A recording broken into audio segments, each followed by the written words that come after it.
हमारे साथ मौजूद है डॉक्टर उमर सुल्तान, हमें ज्वाइन करेंगे। और बहुत दफ़ा ऐसे भी होता है कि जो ग्रीन इलाके होते हैं, रूरल एरियाज़ होते हैं, वहाँ पे सांप रातों को घूम रहे होते हैं बच्चों के इर्द और गिर्द। सपेरों के जरिए फिर वो इलाज भी कराया जाता है वो बिल्कुल, मनके के जरिए, और वो सारा एक अलग ही एक जी। तो हमें उस पर ज्वाइन किया है डॉक्टर उमर सुल्तान ने। असिस्टेंट प्रोफेसर हैं, कंसल्टेंट फिजिशियन है JPMC में, नेशनल पॉइजन कंट्रोल सेंटर जो JPMC का ये सेक्टर है उसमें काम करते हैं। डॉक्टर उमर सुल्तान, अस्सलाम वालेकुम। सबसे पहले तो बहुत बहुत शुक्रिया आपने हमें ज्वाइन किया। ये बताइएगा कि सांप के काटने का जो ये तरीका है और उससे फर्स्ट एड हम सबको कितनी अवेयरनेस होनी चाहिए, जैसे एक नेशनल लेवल पे ये अवेयरनेस होनी चाहिए, बिकॉज ये एक हमारा बड़ा एक नेशनल प्रॉब्लम है जो गांव देहात में तो सबसे ज़्यादा रूरल एरियाज़ में पाया जाता है। तो ऐसी क्या चीज़ें हैं जो सांप के काटने से सबसे पहले लोगों को पता होनी चाहिए, वो अवेयरनेस होनी चाहिए? वालेकुम सलाम, बहुत शुक्रिया आपका कि आपने एक इंतहाई अहम मौजू पर जो हाईलाइट करने के लिए मुझे मदद किया। इसमें देखिए, जो स्नेक बाइट है बेसिकली हमारे पार्ट ऑफ द वर्ल्ड में दो टाइप्स के स्नेक पाए जाते हैं।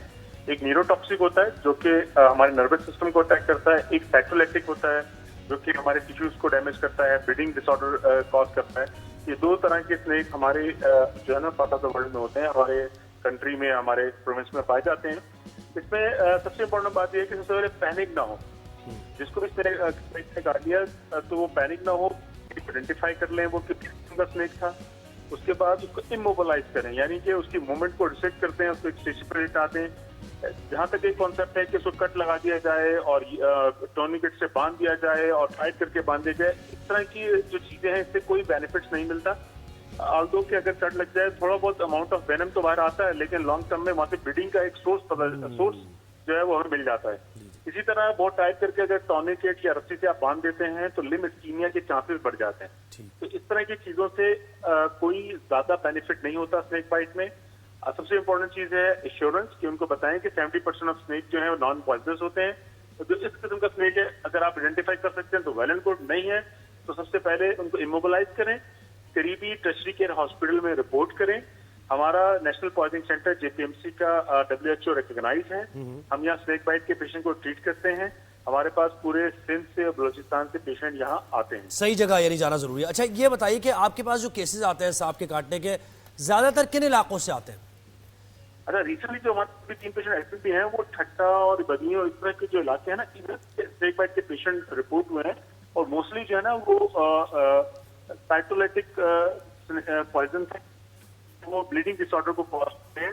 वो एंडोथेलियल वेसल्स को जो है वो उसके अगेंस्ट काम करते हुए उसको रप्चर करते हैं, ब्लीडिंग कॉज करते हैं, PTNI डिजीज, इस तरह के ठट्टा और बदीन और इस तरह जो इलाके हैं यहाँ तो कराची के पेरिफेरी से हमारे।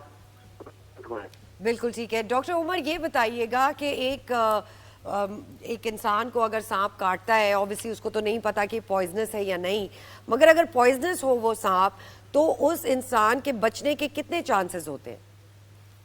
देखिए इसमें मैंने बताया ना कि इसमें दो तरह का जो है ना वो एक जो न्यूरो सिस्टम को अफेक्ट करता है और एक ब्लड स्ट्रीम। जो न्यूरोटॉक्सिक होता है इसमें अलामत आती हैं कि वो रेस्पिरेटरी मसल्स को पैरालाइज करने लग जाता है, यानी कि आंखों की पलकें झुक जाती हैं और वो हमारे नर्वस सिस्टम को ब्रेक डाउन कर देता है। इस तरह का यूजुअली इसको कोबरा कहते हैं ना।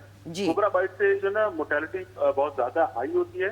जो हेमाटोलॉजिकल डिसऑर्डर कॉज करते हैं, साइटोलैटिक डिसऑर्डर कॉज करते हैं, जैसे रसल वाइपर्स हैं, ये अपने लोकल जुबान में इसको लुंडी बोलते हैं, कोरल सांप हैं, इस तरह के जो स्नेक है उसके काटने से पेशेंट कितना, सर ये बताइएगा कि कितना टाइम होता है एक इंसान के पास बचाव की तरफ जाने के लिए? देखिए मैंने बताया जो आपके न्यूरोटॉक्सिक जो स्नेक होता है ना वो 1 hour 2 hour within 2 hour के अंदर उनको हॉस्पिटल रिपोर्ट करना चाहिए। बिल्कुल ठीक है। जो हेमाटोलॉजिकल डिसऑर्डर वाले हैं उनको भी विद इन 3 to 5 आवर्स तक किसी मेजर टर्शरी केयर हॉस्पिटल में पहुंच जाना चाहिए, ताकि वहाँ एंटी स्नेक वेनम जो कि हमारे पास अवेलेबल होता है और वो हर किस्म के जो सांप होते हैं, जिससे हेमाटोलॉजिकल स्नेक हो चाहे न्यूरोटॉक्सिक स्नेक हो, उनके लिए एंटी स्नेक वेनम अवेलेबल होता है। वो अगर उनको बर्बाद लग जाए तो और वो अच्छा, बस ये फायदा थोड़ा सा है। बता दें, चाहिए। अच्छा ये बता दें कि ये जो अक्सर एक और ये भी है ना कि वो सपेरों के जरिए वो मनका होता है उनके पास, वो अगर लगा दें तो वो जहर निकल जाता है, क्या ये ठीक है, हकीकत पर वो अपनी बात है? देखिए ये मिथ्स है, सारी मिथ्स हैं कि मनका लगा दी। हो सकता है कोई नॉन पॉजिटिव स्टेक को मनका काम ही ना करे, और पॉजिटिव स्टेक आगे मनका ने काम नहीं किया और बेचारा बिल्कुल। पेशेंट की डेथ हो जाए। तो ये या पेशेंट मिथ्स पे complication में नहीं चला जाए। जाना चाहिए, तो हमें मेडिकल फैसिलिटीज की ये तरफ clear करना बहुत जरूरी जाना चाहिए। बिल्कुल, बहुत सारे इस तरह के मिथ्स हैं। थैंक यू डॉक्टर उमर, आपने हमें टाइम दिया और